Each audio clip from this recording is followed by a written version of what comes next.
you know you can make your own K-Pod and then use your own machine and not have to use K-Pods that you buy from the shop? So if you did not know that, well, I'm gonna show you what it does and how it does it. So this is the Insta Solo Coffee Maker. This uses ground coffee, or it's compatible with Keurig K-Cup pods. So I can use coffee, Keurig K-Pods, and I can make my own pods. Interesting, interesting. And it has a large 40-ounce removable water reservoir. It has flat touch sensor buttons, so that's gonna be easy to touch. You have brew multiple sizes. You can go all the way to 12 ounces, and it handles standard 16-ounce travel mugs. Great. Let's open it. So I enjoy that they give you a sweet message to look at. Everything inside. Controls here, you can see that you have the power. You have an 8-ounce, 10-ounce, and 12-ounce cup, so it's going to be able to brew that for you. You also have where you'll be placing your water right there, and this is your water tank. Your water tank fits snugly right inside. So it will fit. You have our covers. We're going to take off our stickers. In this case, I'll just leave one sticker so I can keep it like that. You just add in your water. This is where you'll have your tray for easy cleanup. And pull this up. There's no buttons or anything. You just pull this up and it pops right open. You have the option to use your own pod, so you can drop in your own pod here.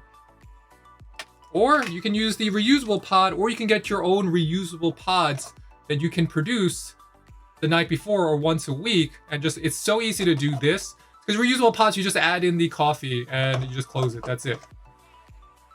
And if your mom uses it, because if you have a system where you're not a fan of the K-Pod, like you have flavors and you're like, I always wanted a darker roast Sumatra, but I can't find the right K-Pod, this could be great for you in that sense. It could also be great for you in a sense where if you just want to save some money, making your own pods, you get you could get like 3 pounds of coffee. And that's going to make you how many of these? A ton of these. I mean, much more than you would get from a K-Pod system.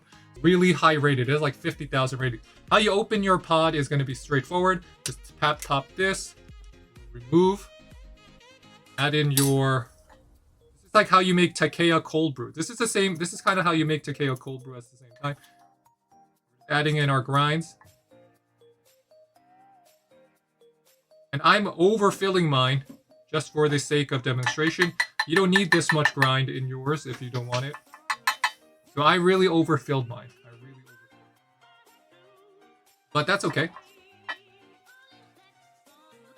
Add in back in our... We'll be brewing a 8-ounce cup. Let's do 8 ounce. Got our cup there, 8 ounces. 8 ounces. Let's talk about what I'm smelling here. So what I'm smelling is the aroma of this coffee is stronger than what you would get using a K-Pod. It is stronger. It's because I use more ground coffee, so I had more control. That's one thing.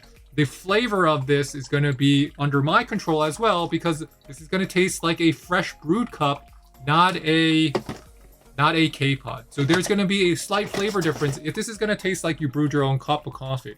Because that's ultimately what it does. It has a filter that you add your ground coffee, just like you would do a drip coffee machine, and it drips the coffee into your cup.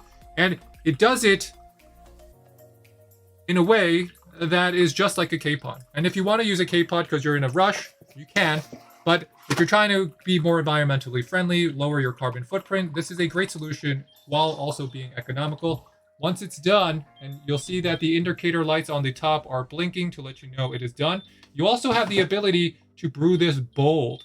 So that's going to be affecting the strength. So if I want this darker, and this is not on bold here. So this is not on bold, but this is what the coffee, how it came out. So this smells, and let's see what it tastes like.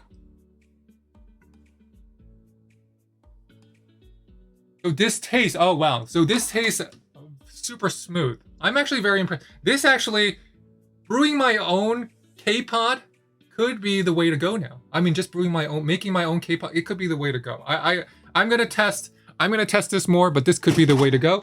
So why would you get this? Why would you get this over drip coffee? So if you're making drip coffee, great. That's fantastic. Drip coffee, I go for drip coffee. My mom drinks drip coffee. She loves drip coffee, by the way. I think great. But what if you wanted to have the duality? You wanted the ability to make your own drip coffee, but you're doing single serve, right? You can do your single serve.